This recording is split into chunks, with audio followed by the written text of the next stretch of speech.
Nimada urishardilar? Hayvon. Maktab davri deganda sizni birinchi xayolingizga nima keladi? Kommentga yozinglar. Bugun Mittiboy bolalar supermarketiga tashrif buyurgan ota-onalarga maktab haqida qiziqarli savollar beramiz va ularga shirinlik ulashamiz. Ketdi. Maktab davrida qaysi fan o'qituvchingiz sizni ko'p urishardi va nima deb? Ingliz tilida. Nimada urishardilar? Hayvon. Haqiqatni aytdilar. Marhamat Mustaqim. Darsdan qochganmisiz? Qochganman. Qochganmisiz? Fizkultura darsidan. Voy. Yana bitta savolim bor. Kundaligingizga, ota-onangizning o'rinlariga o'zingiz qo'l qo'yganmisiz? Yo'q. Qo'ymagansiz.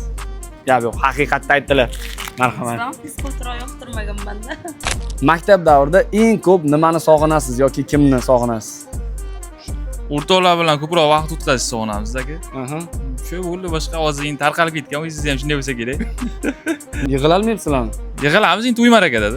Boshqa payt yo'q. Yo'q. Sinfdoshlarni yig'ish. Bandasiga emas edi. Maktabda birinchi muhabbatingizni ismini eslay olasizmi? Assalomu alaykum aytolmayman. Tilim bor, lekin gapirishga haqqim yo'q deydi. Aytolmayman, qizim ham bor. Marhamat aka, mana shu qizalog'ingizga. Rahmat. Mittiboy bolalar supermarketi sizga yoqdimi? Yo'qda aka, yaxshi hamma narsa. Nimasi? Asosan nimasi yoq? Kiyimlari sifatli ekan. Yoqdimi? Yaxshi, rahmat. Joningiz sog' bo'lsin.